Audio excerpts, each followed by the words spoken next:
અમદાવાદની રાઇઝઅપ સ્કૂલના બાળકોનું અદ્ભુત પરફોર્મન્સ જોવા મળ્યું। અમદાવાદની રાઇઝઅપ સ્કૂલ દ્વારા એન્યુઅલ ફંક્શનનું આયોજન કરવામાં આવ્યું, જેમાં વાર્ષિક ફંક્શન તો ઘણા જોયા હશે, પણ આ ફંક્શનની વિશેષતા કહીએ તો ભાગ લેનાર તમામ બાળકો 3 થી 5 વર્ષના હતા। ભારતીય સંસ્કૃતિથી બાળકોને પરિચિત કરાવવા સ્કૂલ પ્રિન્સિપાલ તથા તમામ સ્ટાફ દ્વારા ખૂબ જ સુંદર પરફોર્મન્સનું આયોજન કરાયું હતું। બાળકોના સુંદર પરફોર્મન્સથી મંત્રમુગ્ધ થઈ આવેલ મહેમાન અને વાલીઓ પણ પોતાની તાળીઓ રોકી શક્યા ન હતા। બાળકો દ્વારા અલગ અલગ ગ્રુપમાં સ્ટેજ ઉપર આવીને ગણેશ વંદના, શિવ સ્તુતિ, હનુમાન ચાલીસા વગેરે ધાર્મિક ગીતો ઉપર પોતાનું અદ્ભુત પરફોર્મન્સ રજૂ કરીને સમગ્ર સ્કૂલ સ્ટાફ અને પોતાને વાલીઓને પણ ગદગદિત કરી દીધા હતા। Reporter Sanjeev Rajput, India 24 news, Ahmedabad.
Doctor Kirit Singh Gadhvi,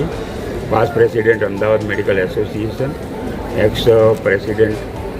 joint secretary of the Gujarat state branch. Rise school દ્વારા 5th એન્યુઅલ કાર્યક્રમ રાખવામાં આવ્યો છે,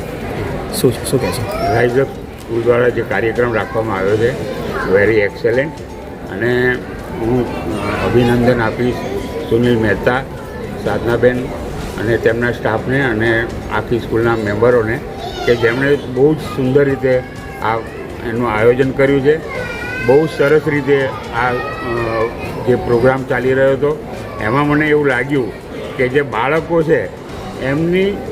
અંદરની બધી બહાર આવી રહી છે, અને એમાં ખાસ કરીને નાની નાની દીકરીઓ, જે છોકરીઓ હતી એમણે બહુ જ સરસ રીતે આ પરફોર્મ કર્યું છે, અને આ સ્ટેજ ઉપર જવું એ અઘરું હોય છે। જ્યારે આ બાળકો આટલું સુંદર રીતે એમનું પરફોર્મન્સ કર્યું એ બદલ હું સંદીપ મહેતા, સાધનાબેન રાવલ, પ્રી સ્કૂલના પ્રિન્સિપલ, તેમનો સ્ટાફ, એ બધાને હું ખૂબ ખૂબ અભિનંદન આપું છું। મારું નામ દીપ્તિ ગઢવી છે। હું સોમલાલ ઇન્સ્ટિટ્યૂટ ઓફ બિઝનેસ મેનેજમેન્ટમાં આસિસ્ટન્ટ પ્રોફેસર છું। મેમ આજે એન્યુઅલ ફંક્શન થઈ રહ્યું છે રાઇઝઅપ પ્રી સ્કૂલનું, એનું જે થીમ છે એના વિશે કંઈ? હા, રાઇઝઅપ પ્રી સ્કૂલને તો ફર્સ્ટ ઓફ ઓલ હું ખૂબ ખૂબ અભિનંદન પાઠવવા ઈચ્છીશ। સાધના રાવલ મેમે જે એન્યુઅલ ફંક્શનનું આયોજન કર્યું છે અને એમની જે થીમ છે ડિવોશન, તો જે રીતે આપણી સંસ્કૃતિ ક્યાંક ને ક્યાંક લુપ્ત થઈ રહી છે, આપણે વેસ્ટર્ન કલ્ચરને બહુ ફોલો કરી રહ્યા છીએ અને સંસ્કૃતિ લુપ્ત થઈ રહી છે, તો આ હેબિટ જે આપણે યંગ સ્ટુડન્ટ્સ કે આપણી જે ઝેન બીટા જે કહેવાય છે એને તમે જો ક્યાંક ને ક્યાંક એ હેબિટ જો ઇન્કલ્કેટ કરશો, જે અમે હમણાં જ જોયું આ પરફોર્મન્સમાં કે જે હનુમાન ચાલીસા, ખૂબ જ નાના નાના ભૂલકાઓ એટલી સરસ રીતે આખી હનુમાન ચાલીસા બોલી ગયા, તો જે ટીચર્સ જે છે એમના અહીંયા એ લોકોનો જે પ્રયત્ન છે એ ખૂબ જ સફળ રીતે અહીંયા દર્શાવવામાં આવ્યો છે, અને એ પરફોર્મન્સથી એ સુંદર રીતે રજૂઆત થઈ છે એની, એ બદલ હું આપ સૌનો આભાર પાઠવીશ કે અમને અહીં ઇન્વાઇટ કર્યા, અને અમે આ પરફોર્મન્સ ખૂબ જ સુંદર રીતે એમનું આયોજન છે અને એ અમે એન્જોય કર્યું છે। અને સાધના મેમ, હા, એમને જે અમને ઇન્વાઇટ કર્યું તો ફર્સ્ટ ટાઈમ અમને એવું લાગ્યું કે પ્રી સ્કૂલના છોકરાઓ છે તો એમનું આટલા લેવલ સુધીનું જે હશે એમનો જે કોન્ફિડન્સ લેવલ એ ટીચર્સને એકચ્યુઅલી સેલ્યુટ કરવાનું મન થાય કે જે રીતે ટીચર્સે એમના એફર્ટ્સ આપ્યા છે એ લોકોને તો આ કોરી સ્લેટ જેવા હોય છે રાઈટ એમને તમે જે રીતે તમે એમાં જેટલું રેડો એટલું આઉટકમ તમને મળવાનું છે and this all are the future of our nation તો એમનામાં જે હેબિટ બિલ્ટઅપ થશે એ જ આપણું ભારતનું ભવિષ્ય છે જય હિન્દ જય ભારત जो एनुअल फंक्शन है हमारे बच्चे का फर्स्ट फंक्शन है प्ले ग्रुप में है तो हमें बहुत अच्छा लगा देख के कि जिस तरह से यहाँ पर अपने बच्चों को अपनी संस्कृति से जो है जोड़ा जा रहा है जैसे कि आपने देखा कि यहाँ पर किस तरह बच्चों को हनुमान चालीसा याद है नहीं तो ज़्यादातर क्या है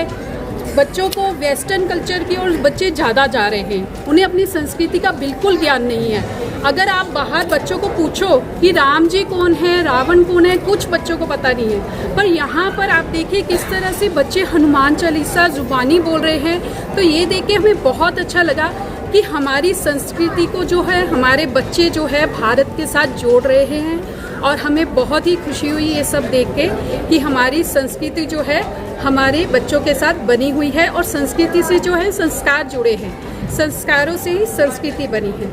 इसलिए बहुत अच्छा लगा हमें ये फंक्शन देख के बहुत ही अच्छा टीचर ने जो एफर्ट्स बहुत अच्छा किया है बहुत अच्छा હવે બોલો rolling I am the director of rise up pre school Rajeshbhai પાછળ આવો. જોઈ છેલ્લા 5 વર્ષથી અમે જે મહેનત કરીએ છીએ આજે તમને દેખાતું હશે સ્ટેજ ઉપર જે છોકરાઓ ભૂલકાઓ જે નાઈ છે તે બધું કામ કરે છે અને ઘણી રીતે જે ટીચર લોકો જે ટીમવર્ક રીતે કામ કરી રહ્યા છે ને જે આપણને ફીલ થાય છે કે ના કેટલું નાઇસ રીતે બધું કરે છે અને એ જ અત્યારે આપણને જોઈએ છે કે છોકરાઓ આપણે આપણી સંસ્કૃતિ પ્રત્યે આગળ વધે અને ડે બાય ડે એ બધું ઇમ્પ્રૂવ કરીએ ઓકે મારું નામ મારું નામ જયજીત છે મારો દીકરો આ સ્કૂલમાં ભણે છે રાઇઝ અપ પ્રી સ્કૂલ દ્વારા જે આજે આયોજન કરવામાં આવ્યું હતું એન્યુઅલ ડેનું એમાં અમને આવીને ખૂબ આનંદ થયો અને એવું લાગ્યું કે અમારો દીકરો સારી સ્કૂલમાં સારી રીતે અભ્યાસ કર્યો આખા વર્ષની મહેનત આ બધા છોકરાઓની જોઈ અને અમને બહુ જ આનંદ થયો છે છોકરાઓએ આપણી સંસ્કૃતિને સાંકળીને નૃત્ય નાટિકાઓ અને હનુમાન ચાલીસા જે રીતે રજૂ કર્યા અમને ખૂબ જ ગમ્યું આજે દરેક પેરેન્ટ્સને એમના બાળકો ઉપર પ્રાઉડ થાય છે ઓકે